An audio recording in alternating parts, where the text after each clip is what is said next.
جیسے جیسے وقت گزرتا چلا جا رہا ہے حکومت کی مایوسی میں آئے روز دن بدن اضافے میں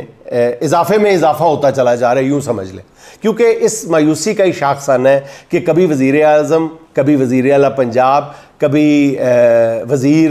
وفاقی وزراء، کبھی صوبائی وزراء جو ہیں وہ لمبی لمبی نیوز کانفرنسز کر رہے ہیں جس میں 9 مئی کے مردہ گھوڑے میں جان ڈالنے کی کوشش کی جا رہی ہے، اور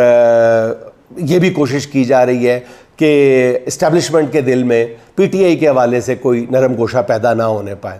کبھی فائر وال لگانے اور سوشل میڈیا اپلیکیشنز بند کرنے کی دھمکیاں دی جا رہی ہیں۔ ایک لمحے کے لیے یہ بھی فرض کر لیا جائے کہ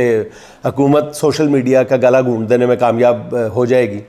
مخصوص نشستیں بھی نون لیگ کو دے کر قاضی صاحب کوئی توسیع دے دی جائے، کیا اس سے حکومت کو چین آ جائے گا؟ حضور، اس وقت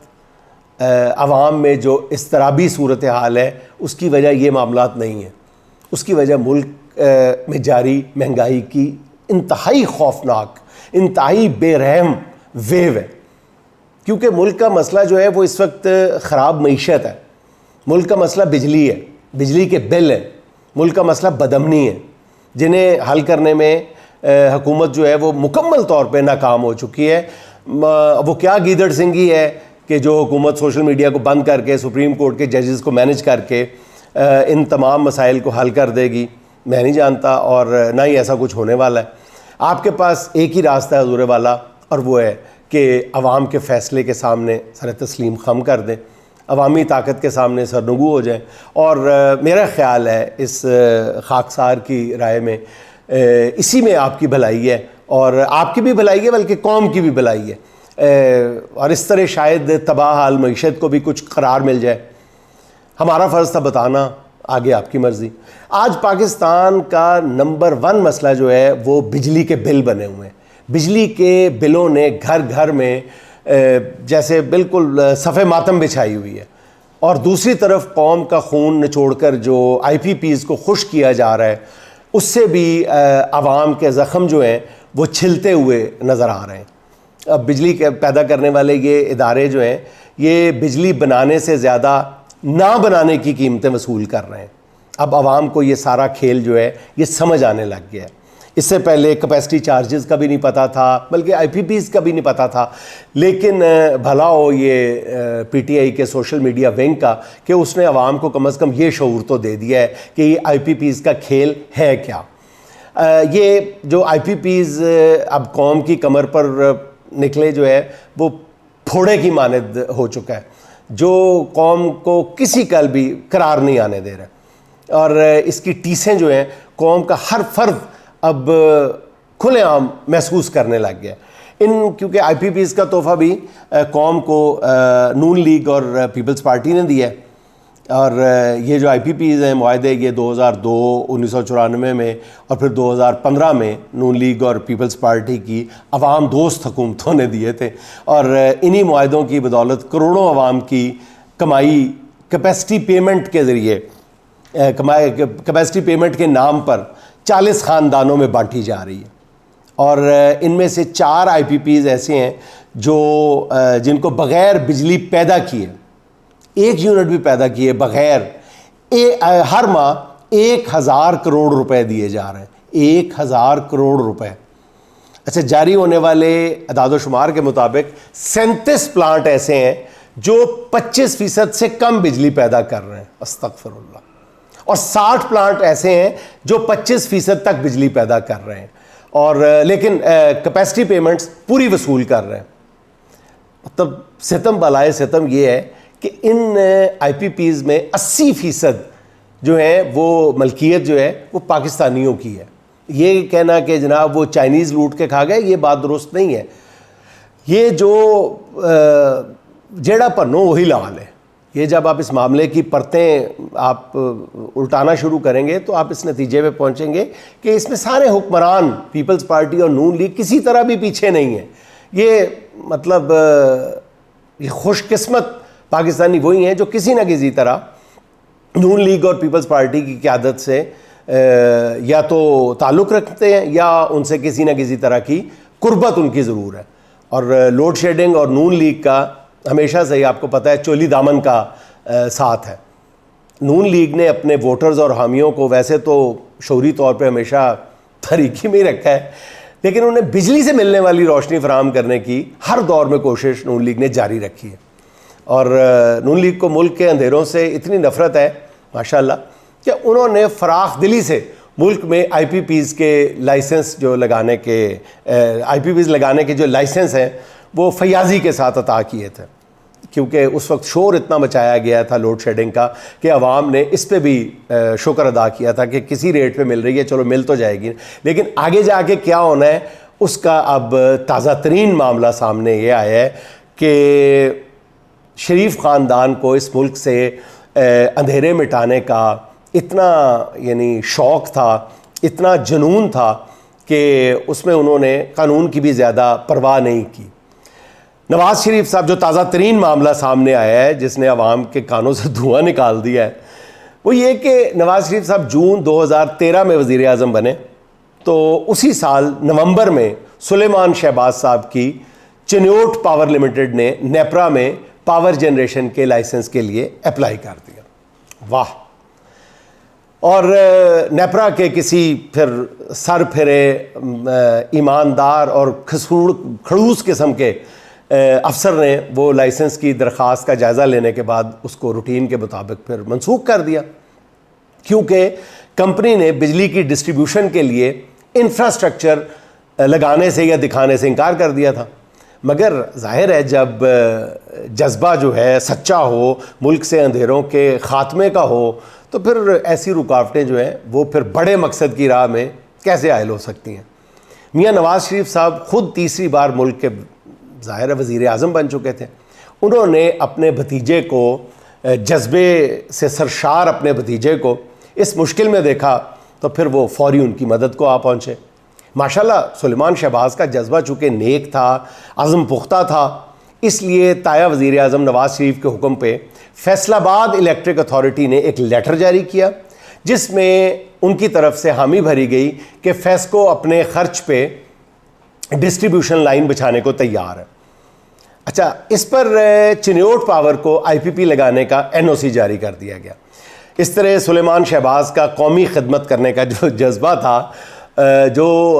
وہ آخر اس کی تکمیل ہوئی اور جون 2014 میں ان کی کمپنی کا لائسنس بالآخر منظور کر لیا گیا. اچھا، پھر سلیمان شہباز کی پاور کمپنی نے جس جذبہ حب الوطنی کے تحت ملک سے اندھیرے ختم کرنے کا بیڑا اٹھایا تھا، آج اسی کا ثمر جو ہے وہ پا رہی ہے. وہ اس طرح کہ ابھی جو دستاویزات سامنے آئی ہیں ان کے مطابق سلیمان شہباز کی آئی پی پی چنیوٹ پاور کو 3 مہینے کی 63 کروڑ روپے کی کیپیسٹی پیمنٹ کی گئی ہے.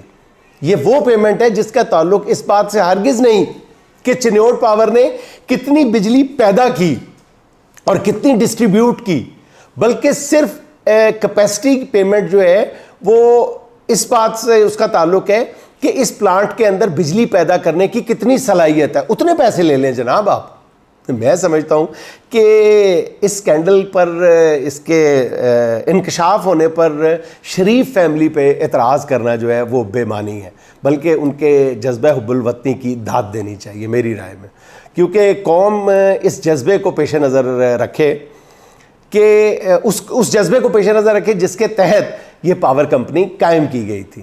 اور سلیمان شہباز کی جو کمپنی ہے اس کے علاوہ بھی کئی، یہ صرف کیپیسٹی پیمنٹ نہیں وصول کی اس نے، اس کے علاوہ بھی اس نے کئی کرامات جو ہیں وہ اس نے سرزد کی ہیں، بلکہ اسے سرزد ہو گئی ہیں کیونکہ جذبہ سچا تھا. نیپرا کے جو قوانین ہیں ان کے مطابق آئی پی پیز کو 1 میگا واٹ تک بجلی ڈائریکٹ پرائیویٹ کنزیومر کو بیچ سکتا ہے. 1 میگا واٹ تک، اسے بلک پرچیز کہتے ہیں، بلک پرچیز. لیکن سلیمان شہباز کی کمپنی کو 15 میگا واٹ تک بیچنے کی اجازت دی گئی، اور وہ یہ 15 میگا واٹ بجلی جو ہے وہ رمضان شوگر مل کو بیچتی ہے. اور سب جانتے ہیں کہ رمضان شوگر مل بھی شریف خاندان کی ملکیت ہے، حالانکہ قواعد اس کی اجازت نہیں دیتے. لیکن نوجوان سلیمان شہباز کا کہیں دل نہ ٹوٹ جائے، بزنس میں ان کا دل لگا رہے، نیپرا نے اس کے لیے بھی خصوصی اجازت سے ان کو نواز دیا. ابھی اس خصوصی اجازت کو ملے 3 مہینے گزرے تھے کہ چنیوٹ پاور نے نیپرا کو لائسنس میں ترمیم کی درخواست دے دی. ماشاء اللہ، جس کے مطابق اس درخواست کے مطابق چنیوٹ پاور لمیٹڈ نے مزید دوسری پرائیویٹ کمپنیوں کو بجلی بیچنے کی خواہش ظاہر کر دی۔ ان کمپنیوں میں شریف ڈیری فارمز، شریف ملک پروڈکٹس، یونیٹاس اسٹیل اور کرسٹل پلاسٹکس شامل تھیں۔ ان سب کمپنیوں کی ضرورت 1 میگا واٹ سے کم تھی، اس لیے وہ بلک پرچیز کی کیٹیگری میں نہیں آتے تھے۔ لیکن بہرحال اوپر بیٹھے تایا ابو نواز شریف صاحب نے، چونکہ ملک میں صنعتوں کا پہیہ چلائے رکھنے کا عزم ان کا سمیم تھا، پختہ تھا، لہٰذا ان کے ویژن کو دیکھتے ہوئے نیپرا نے یہ درخواست بھی منظور کر لی۔ آگے چلتے ہیں۔ چنیوٹ پاور پلانٹ گنے کے بھوسے اور چینی کے خام مال کو استعمال کر کے بجلی بناتا ہے، اور اس پلانٹ کی زندگی جو ہے وہ عام طور پہ 20 سال ہوتی ہے۔ نیپرا نے چنیوٹ پاور کو 20 کی بجائے 30 سال کا لائسنس عطا کر دیا تھا، وہی چونکہ جذبہ سچا تھا اس لیے کر دیا۔ اچھا، سلیمان شہباز کی پاور کمپنی پچھلے 10 سال سے قومی خدمت کا ریکارڈ قائم کیے جا رہی ہے۔ بے شک اس کو ان کو 63 کروڑ روپے قومی خزانے سے عطا کر دیے گئے ہیں، لیکن بہرحال ان کا سچا جذبہ جو ہے وہ اپنی جگہ، اور اس خدمت کا ظاہر ہے صلہ جو ہے یہی بنتا تھا۔ مگر حاسد لوگوں کا اب کیا کریں کہ وہ اس قومی خدمت پہ بھی تانہ زنی کر رہے ہیں، اس کو کرپشن کہہ رہے ہیں، اس کو اقربا پروری کہہ رہے ہیں۔ میرا خیال یہ ہے کہ سلیمان شہباز اس تنقید کا برا نہیں منائیں گے، بلکہ وہ ایسی بلا وجہ کی جو تنقید ہے، اگر وہ اس کا جواب دینے بیٹھ جائیں گے تو میرا خیال ہے کہ قومی خدمت کا عظیم کام اس بے وجہ کے بحث و مباحث میں پیچھے رہ جائے گا۔